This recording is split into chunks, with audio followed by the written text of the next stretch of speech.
नमस्कार। आप देख रहे हैं संतोष पाठक ऑफिशियल। मैं हूं आपके साथ शिव कुमार। मेरे साथ हैं संतोष पाठक जी। स्वागत और अभिनंदन।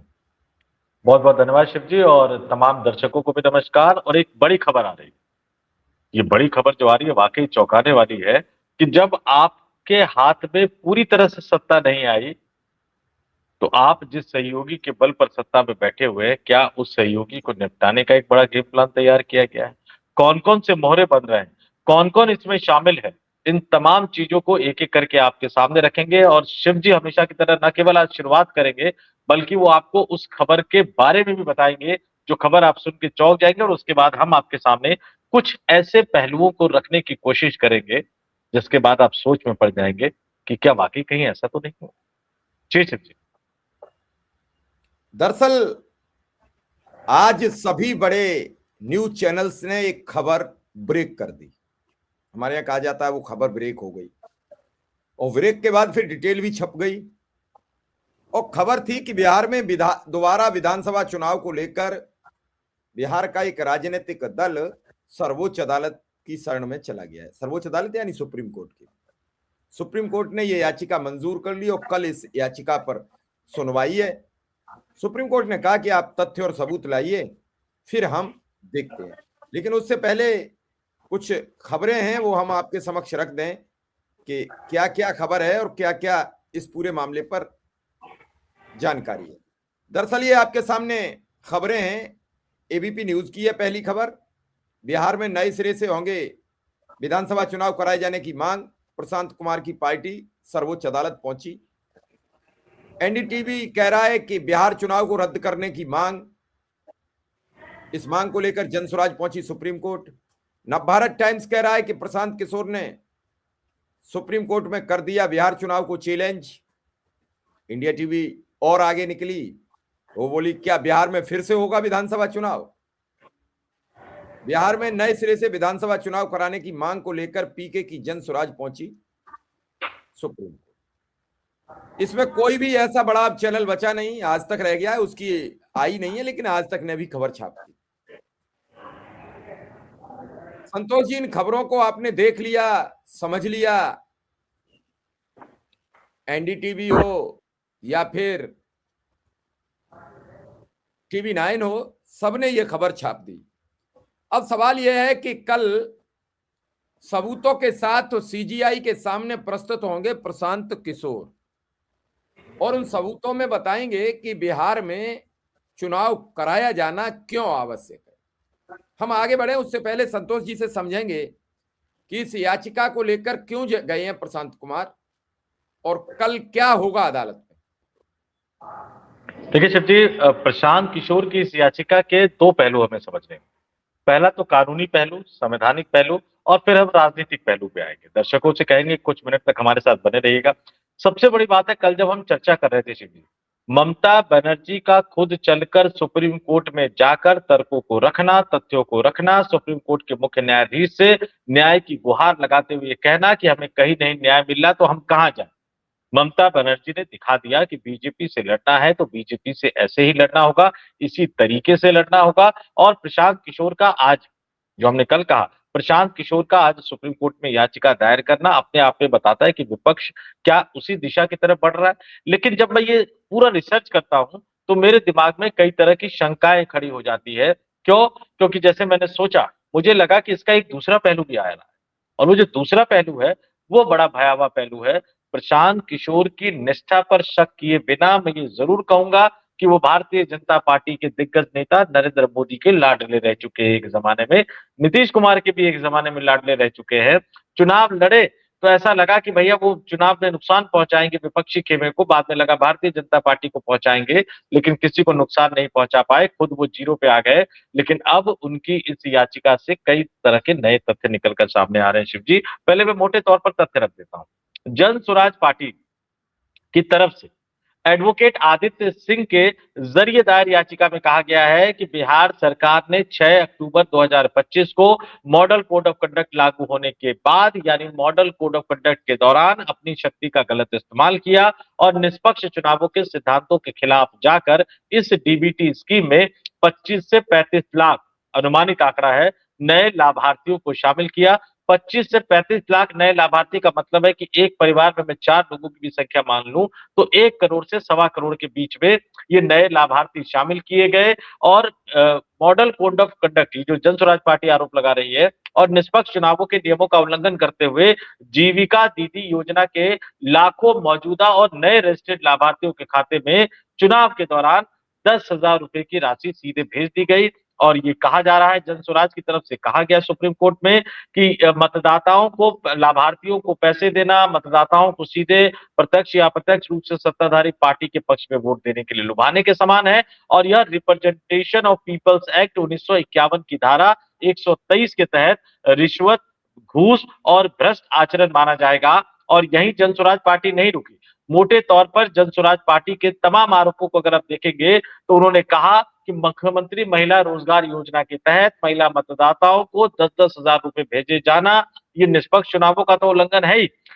नए लाभार्थियों को, चुनाव के दौरान नए लाभार्थियों को शामिल करना, ये संवैधानिक और चुनावी मानदंडों का भी उल्लंघन था। अनुच्छेद 32 के तहत, शिव जी, अनुच्छेद 32 के तहत दायर रिट याचिका में कहा गया है कि ये भुगतान कई संवैधानिक प्रावधानों का उल्लंघन थे, जिसमें अनुच्छेद 14, 21, 112, 202 और 324 शामिल है। और इसलिए, और इतना ही नहीं, उन्होंने आगे क्या कहा कि भैया पहले तो आपने पैसा दे दिया, फिर जो है इन्हीं मतदान केंद्रों पर जहां चुनाव होना था वहां जीविका स्वयं सहायता समूहों के लगभग 1,80,000 महिलाओं की तैनाती कर दी। मतलब पूरे के पूरे चुनाव को आपने एक तरह से हाईजैक कर लिया। संविधान के अनुच्छेद 324 और लोक प्रतिनिधित्व अधिनियम की धारा 123 के तहत भी कार्रवाई की मांग की गई है। और सीधे सीधे ये कहा गया कि ये चुनाव अवैध है, इस चुनाव में मतदाताओं को रिश्वत दी गई है, इसलिए सुप्रीम कोर्ट को इस चुनाव को रद्द करके बिहार में फिर से विधानसभा का चुनाव करवाने का आदेश देना चाहिए। सबसे बड़ी बात यह है कि चुनाव आयोग ने मॉडल कोड ऑफ कंडक्ट का किस तरीके से दुरुपयोगी माना जाएगा, यह बात प्रशांत किशोर की पार्टी जन स्वराज कह रही है। इसमें मेरा अपना मंतव्य नहीं है कि उन्होंने मॉडल कोड ऑफ कंडक्ट का दुरुपयोग किया। कैसे किया कि चुनाव चल रहा था और हर प्रत्येक शुक्रवार को चुनाव के दौरान जीविका दीदी के खाते में 10,000 रुपया भेजे जाते रहे। पहले चरण से पहले भी 2 शुक्रवार भेजे गए और दूसरे चरण से पहले भी 2 शुक्रवार को भेजे गए। अब ये किसके आदेश पर भेजे गए, सरकार को छूट कैसे मिली, क्योंकि जीविका दीदी की योजना थी, वो चुनाव के बाद सरकार ने मंजूरी कैसे दे दी। इस बात को लेकर मध्य प्रदेश में भी कांग्रेस अदालत गई थी, लेकिन कांग्रेस को वहां राहत मिली नहीं। उसकी वजह क्या रही, उसकी विशेष बातचीत हमें नहीं मालूम, लेकिन कांग्रेस अदालत गई थी। चुनाव के बाद चुनाव आयोग ही अदालत हो जाता है। चुनाव आयोग ही संवैधानिक संस्था होने के नाते उस सब चुनावी प्रक्रिया की जिम्मेदारी अदालत की होती है। उस समय जो अधिकारियों की पोस्टिंग और ट्रांसफर होता है वो भी चुनाव आयोग की बिना अनुमति के नहीं हो सकता है। अगर किसी जिले का पुलिस कप्तान या डीएम बदला जाना है तो चुनाव आयोग को आप सूची देंगे, चुनाव आयोग तय करेगा उस सूची में से। नहीं, सूची नहीं देंगे शिव जी, चुनाव आयोग को सूची नहीं देंगे, चुनाव आयोग आपको सूची देगा कि इसको किसको कहां कहां तैनात करना है। राज्य का प्रशासन पूरी तरह से, सरकार का प्रशासन पूरी तरह से अलग हो जाता है। सूची मांगते हैं चुनाव आयोग वाले कि आपके पास जिलाधिकारी की पोस्ट के लिए कौन कौन से नाम है, उन नामों में से फिर वो तय करके आपको दे देते हैं। आपकी नहीं चलती है वो सूची। आपको ये नहीं देंगे कि आपको इन 3 नामों में से एक कर दो, नहीं, आपने उन्हें 4, 6, 10 नाम दिए 2-4 जिले के लिए, तो वो उनमें वो सेलेक्ट करेंगे, चुनाव आयोग तय करता है। इसमें कई ऐसे अधिकारी मैदान में आ जाते हैं जो वर्षों से जिला मिला नहीं, जिन्हें कुछ नहीं मिला, उन अधिकारियों की पौबारा हो जाती है। लेकिन सरकार इसमें भी अपनी मंशा के अधिकारी जो अंधेरे में होते हैं उन्हीं की लिस्ट भेजती है। लेकिन इस सब के बावजूद, क्योंकि जिले में अच्छे अधिकारी सब तैनात होते हैं, तो जिले से तो दूसरे जिले में चुनाव में भेजेगा नहीं। लेकिन सवाल यह है कि ये सब कुछ होता रहा और चुनाव आयोग मूक दर्शक बना रहा।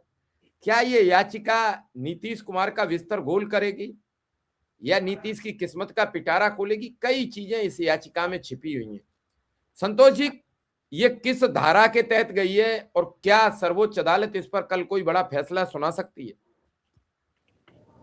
देखिए शिव जी, ये निश्चित तौर पर, जब मैंने कहा कि हम इसके संवैधानिक और तकनीकी पहलू को देखते हैं तो निश्चित तौर पर ये बहुत भयानक समस्या है। एक सरकार जो चुनाव से कुछ दिन पहले एक योजना लाती है और चुनाव के बीच में भी लाभार्थियों को पैसा उनके खाते में भेजती रहती है और फिर उन्हीं की ड्यूटी लग जाती है। ये सारा बड़ा अजीब सा घालमेल है। चुनाव आयोग कहेगा कि भैया पहले से ही योजना चल रही थी। मैं जानता हूं उनका तर्क है क्या होगा। पहले तो 1-2 तारीख लेंगे, फिर उसके बाद कहेंगे कि पहले से ही योजना चल रही थी। अच्छा, दिक्कत क्या है कि उस समय ही इसको रद्द करना चाहिए था, लेकिन चुनाव के समय चुनाव प्रक्रिया में एक बार जब चुनाव की तारीख का ऐलान हो जाता है तो कोई भी अदालत हस्तक्षेप नहीं कर सकती। चुनाव आयोग ही सर्वे सर्वा होता है। मैं तो इंतजार कर रहा था भैया उस चुनाव के बाद कोई राजनीतिक दल सुप्रीम कोर्ट आ जाए, लेकिन कोई राजनीतिक दल नहीं आया। बुरी तरह से जो हारे तेजस्वी यादव वो विदेश घूमने चले गए, वापस आए तो 100 दिन का हरमेट पीरियड उन्होंने एक तरह से देश के मुख्यमंत्री को दे दिया। तो मैं इंतजार कर रहा था कि भैया कुछ बड़ा होगा, कोई और राजनीतिक दल जाएगा, कोई गया नहीं। जन स्वराज पार्टी चली गई। तो संवैधानिक और तकनीकी पहलू पे तो निश्चित तौर पर बिहार का विधानसभा चुनाव रद्द होना चाहिए। लेकिन जब मैं इसके राजनीतिक एंगल पर जाता हूं तो मैं खुद ही कंफ्यूज हो जाता हूं। कंफ्यूजन को ऐसे समझिए कि कंफ्यूज मतलब उस तरह से कंफ्यूज नहीं, फिर मुझे लगता है कि क्या ये नीतीश कुमार को निपटाने की चाल है। क्योंकि चुनाव आयोग का इस्तेमाल करने के बावजूद, सरकारी मशीनरी का इस्तेमाल करने के बावजूद, 141 सीटों पर चुनाव लड़ने के बावजूद, मतलब 141 मतलब बीजेपी और तमाम जो राजनीतिक दल है उन सबको मिला लिया जाए तो उन तमाम राजनीतिक दलों के जो उनके साथ चिराग पासवान थे, जो उनके साथ आपके जीतन राम मांझी थे, जो उनके साथ उपेंद्र कुशवाहा थे, इन तमाम राजनीतिक दलों को मिला लिया जाए, उसके बाद भी बीजेपी के पास इतनी सीटें नहीं आ पाई कि वो माइनस नीतीश कुमार अपनी सरकार बना सके। और बड़ा दिलचस्प आंकड़ा आया भैया, जेडीयू 85, उससे सिर्फ 4 सीट ज्यादा बीजेपी जीती 89, मामला पेच फंसा रह गया। और चुनाव के नतीजे जिस दिन आ रहे थे, आखिरी के 1-1.5 घंटे पे जहां जहां बीजेपी आगे चल रही थी, अचानक वो 3-4 सीटें हार गई। तो बीजेपी का अपना मुख्यमंत्री बनाने का सपना टूट गया। तो कहीं ऐसा तो नहीं कि इस याचिका का इस्तेमाल करके प्रशांत किशोर के कंधे पर बंदूक डाल के बिहार में दोबारा से चुनाव करवाया जाए, ताकि जो थोड़ी बहुत कसर रह गई थी वो बीजेपी इसमें पूरा कर ले और नीतीश कुमार को निपटा दे, क्योंकि नीतीश कुमार बीजेपी की इच्छा के अनुसार मुख्यमंत्री पद की कुर्सी छोड़ने को तैयार है नहीं। इतना बड़ा ब्लंडर करने की क्या जरूरत है? नीतीश को नहीं संभाल पा रहे हो, याचिका जा रही है। कभी कभी बड़ा संशय होता है। कभी खबर आती है प्रशांत किशोर राहुल गांधी की टीम में चले जाएंगे, कभी पता लगता है मोदी के खास की सूची में होते हैं। और प्रशांत किशोर ने तेजस्वी यादव को काफी तादाद में कमजोर किया। कई विधानसभा में तेजस्वी को झटका दिया प्रशांत किशोर ने। जहां जितने से हार जीत हुई उतने वोट प्रशांत किशोर बचोड़ ले गए। और एक जो नैरेटिव नीतीश के खिलाफ बना था 20 साल की इनकमेंसी का, उसको डाइवर्ट कर दिया। चुनाव से पहले हर टीवी चैनल पर प्रशांत किशोर ही दिखते थे, फिर एकाएक स्क्रीन से गायब हो जाते हैं, पता ही नहीं लगा कहां चले गए। पूरा चुनाव उन्हीं पर था, हर न्यूज एंकर उनका इंटरव्यू लेना चाहता था। इसके पीछे किसकी चाल थी? कई दल लड़ रहे थे वहां, लेकिन सारे दल दलदल में फंसे हुए थे। और प्रशांत किशोर की जन स्वराज को कोई 30% वोट बता रहा था, कोई 15% वोट बता रहा था, कोई कह रहा था खाता तो खुलेगा लेकिन इतनी सीटें मिल जाएंगी कि प्रशांत किशोर गेम चेंजर हो जाएंगे। और प्रशांत किशोर का खाता नहीं खुला। तो संतोष जी क्या क्या सबूत रखेंगे वो संसद में, क्या क्या तथ्य रख सकते हैं ताकि ये चुनाव दोबारा हो बिहार में? फिर चुनाव की बेला, और इतना आसान नहीं है दोबारा चुनाव करा देना, लेकिन फिर भी सर्वोच्च अदालत इस पर क्या कर सकती है? देखिए, पहले तो मैं थोड़ा सा एक सीट का वो हो गया था, जरा मैं बता दूं। 101 सीट पर जनता दल यूनाइटेड लड़ी थी और बाकी जो सहयोगी थे एनडीए गठबंधन में, वो 142 सीटों पर लड़े थे, जिसमें से 101 पे बीजेपी लड़ी थी, 29 पे चिराग पासवान लड़े थे, 6 पे जीतन राम मांझी, 6 पे उपेंद्र कुशवाहा। और ये सब मिला जुला के भी माइनस नीतीश जो है, वो भारतीय जनता पार्टी बहुमत के आसपास नहीं पहुंच पाई। 202 सीटें तो एनडीए को मिली, लेकिन उसमें से 85 अगर नीतीश कुमार के निकाल देते हैं तो 117 सीटें, 5-6 सीटें बहुमत के लिए, 122 के लिए 5 सीटें और चाहिए थी। लेकिन चूंकि स्पीकर भी बनाता है जिसका सरकार बनना होता है, तो आप एक और मान लीजिए, यानी 123, यानी 6 विधायकों की जरूरत थी, जो पूरा नहीं हो पाया। तो ऐसे में उनको नीतीश कुमार के को ही मुख्यमंत्री के रूप में स्वीकार करना पड़ा। अब जरा इसको दूसरे तरीके से देखिए। अमित शाह एक बैठक बुलाते हैं जिसमें संजय झा और राजीव रंजन सिंह और लल्लन सिंह आते हैं और नीतीश कुमार के करीबी अधिकारी को बुलाया जाता है। अमित शाह पूछते हैं कि भाई नीतीश कुमार का अपने उत्तराधिकार को लेकर क्या प्लान है। अधिकारी कहते हैं तो माननीय प्रधानमंत्री जी को मुख्यमंत्री जी से पूछना चाहिए। फिर केसी त्यागी का इस्तेमाल करके नीतीश कुमार को एक क्या बोलते हैं कि लुभाने की कोशिश की जाती है कि आपको भारत रत्न दे देंगे, उसके बाद आप छोड़ दीजिए। बार बार निशांत कुमार को लेकर कई तरह की खबरें निकलकर सामने आती है। ये चाहे वो संजय झा हो या राजीव रंजन सिंह और लल्लन सिंह हो, पब्लिकली तो ये कहना चाहते हैं, बार बार कहते हुए नजर आते हैं कि निशांत कुमार को राजनीति में आना चाहिए, लेकिन यहाँ वो ये नहीं बताते कि भैया निशांत की भूमिका क्या।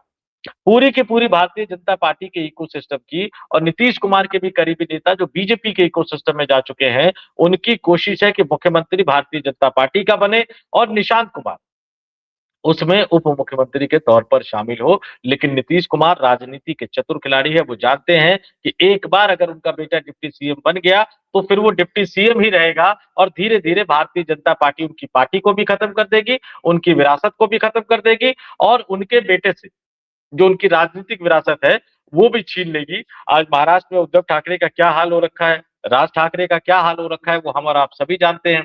पंजाब में जो है प्रकाश सिंह बादल के बेटे सुखबीर सिंह बादल का क्या हाल हो रखा है, वो हम और आप सभी जानते हैं। ये देश के कई राज्यों में इसी तरह की हालत है। तो नीतीश अभी तक अड़े हुए हैं, टिके हुए हैं और भारतीय जनता पार्टी जिस तरह से खबर उनके स्वास्थ्य को लेकर, उनके हेल्थ को लेकर कई तरह की बातें जो आती रहती है मीडिया में, गोदी मीडिया में, उसको काउंटर करने के लिए वो यात्रा पर निकल जाते हैं। यानी वो बताने की कोशिश करते हैं कि मैं फिट हूँ और मैं बिहार का शासन प्रशासन चलाने के योग्य हूँ और मैं पूरे बिहार का दौरा कर रहा हूँ, तो फिर मुझे हटने की जरूरत क्या है, मैं अभी भी उतना एक्टिव मुख्यमंत्री हूँ। और ऐसे माहौल में अचानक एक याचिका सुप्रीम कोर्ट में चले जाना कि भैया ये जो इलेक्शन है वो अवैध है और इस इलेक्शन को रद्द करके दोबारा चुनाव करवाया जाना चाहिए, ये सवाल कई तरह के खड़े करता है। और प्रशांत किशोर राजनीति बदलने गए थे, नई तरह की राजनीति करने गए थे, लेकिन जिस तरह के उम्मीदवार उन्होंने चुने, उन उम्मीदवारों के चयन से उनके ऊपर भी कई तरह के सवाल खड़े हुए, कई तरह के आरोप लगे और जहां तक बात लगी कि अचानक टीवी मीडिया में आना और फिर गायब हो जाना, इसके पीछे भी दिलचस्प कहानी है शिव जी। अचानक वो टीवी मीडिया में आए, छा गए क्योंकि ऐसा बीजेपी के इकोसिस्टम को लग रहा था कि प्रशांत किशोर का इस्तेमाल करके वो कांग्रेस पार्टी और राष्ट्रीय जनता दल के वोट को काट सकते हैं। खास तौर से जो अगड़ी जाति के लोग जो कांग्रेस के साथ चले जाएंगे उनको वो तोड़ सकते हैं और जिनमें सरकार को लेकर गुस्सा है उनको वो तोड़ सकते हैं। लेकिन जब प्रशांत किशोर छाते चले गए, प्रशांत किशोर का प्रभाव बढ़ता चला गया, तो इनको रिपोर्ट मिली कि भैया प्रशांत किशोर के उम्मीदवार तो सिर्फ शहरी सीटों पे मजबूती से लड़ रहे हैं और शहरी सीटों पे कौन है, भारतीय जनता पार्टी है। तो नुकसान किसको होगा, भारतीय जनता पार्टी को होगा। तो बड़े आराम से मीडिया को कह दिया गया कि प्रशांत किशोर को बहुत ज्यादा हाइप करने की जरूरत नहीं है और उसके बाद नतीजा हमने देखा, बस बीजेपी 5-6 सीटों से चूक गई। अगर उतनी सीटें आ जाती तो फिर आप समझ लीजिए कि नीतीश कुमार कहां बैठे होते आज के दिन।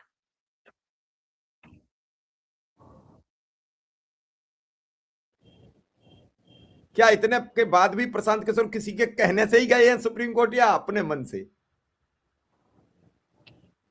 देखिए शिव जी, प्रशांत किशोर आप ये समझिए उनकी राजनीति को, 2013 में वो नरेंद्र मोदी का पूरा कैंपेन एक तरह से संभाल रहे थे। फेसबुक और ट्विटर, अब तो एक्स हो गया है, फेसबुक और ट्विटर का इस्तेमाल इस देश की राजनीति को करना प्रशांत किशोर ने सिखाया। फिर वो कांग्रेस के सर्वे सर्वा बनने चले गए। क्यों चले गए, क्योंकि बीजेपी में नरेंद्र मोदी ने जो उनसे प्रॉमिस किया था वो नहीं दे पा रहे थे, क्योंकि वो जगह तो अमित शाह के लिए रिजर्व। तो कांग्रेस में जाकर उन्होंने कहा कि पूरी कांग्रेस पार्टी मुझे दे दो, मैं चुनाव जिता के दिखाऊंगा। अब वो पूरी कांग्रेस पार्टी कैसे हवाले कर देते राहुल गांधी सोनिया गांधी, तो वहां बात बनी नहीं। तो फिर वो देश भर में घूमते रहे, कभी वाईएसआर जगनमोहन रेड्डी के साथ चले गए, कभी कैप्टन अमरिंदर सिंह के साथ चले गए, कभी आम आदमी पार्टी के साथ खड़े रहे, कभी ममता बनर्जी के साथ खड़े रहे, कभी नीतीश कुमार के साथ खड़े रहे और बाद में कानूनी तौर पर उस एजेंसी यानी आईपैक से उन्होंने अपना जो रिश्ता है वो तोड़ लिया। अच्छा, बड़ी दिलचस्प बात बताता हूँ मैं आपको। बिहार विधानसभा चुनाव के दौरान सम्राट चौधरी के खिलाफ तो अड़ गए थे ना, लेकिन ये बहुत कम लोगों को पता है कि सम्राट चौधरी पर जो मामला आया, जब उनकी डिग्री का और जो उनके ऊपर चले मुकदमों का, तो जो नेता उन्हें दिल्ली लेकर भारतीय जनता पार्टी के आला नेताओं से मिलवाने लाया था, मतलब उनका सुरक्षा कवच बन गया था, उसी नेता को प्रशांत किशोर ने अपनी पार्टी में बड़ा पद क्यों दे दिया। तो इसलिए सवाल प्रशांत किशोर पर बहुत खड़े होते हैं। लेकिन फिर भी हम उम्मीद करते हैं कि चलिए कोई रहे कोई जाए, उससे हमारा कोई लेना देना नहीं, ना शिव कुमार मिश्रा का लेना देना है, ना संतोष पाठक का लेना देना है। संवैधानिक तरीकों से अगर माना जाए तो हाँ, बिहार का विधानसभा चुनाव रद्द होना चाहिए। और इस याचिका पर जो कल सुनवाई करेंगे देश के मुख्य न्यायाधीश chief justice of India justice Suryakant और जस्टिस जयमाला बागची, उनको निश्चित तौर पर इसका संज्ञान लेना चाहिए, क्योंकि ये निष्पक्ष पारदर्शी चुनाव और भारत में लोकतंत्र के स्वरूप को बचाए रखने के लिए बहुत जरूरी है। बाकी नीतीश रहे या नीतीश जाए, इससे बतौर पत्रकार हम दोनों को कोई फर्क नहीं पड़ता। लेकिन मैंने ये खेल बता दिया कि कहीं ऐसा तो नहीं कि इस याचिका के बहाने या नीतीश कुमार को निपटाने के लिए इस याचिका को दायर करवाया गया है। चलिए इंतजार करते हैं आज। अब बस कुछ घंटे बाकी हैं, उसके बाद तय होगा बिहार का भविष्य। तो इंतजार करिए, तब तक के लिए विदा लेंगे आपसे हम। आपका आभार, धन्यवाद और नमस्कार। नमस्कार।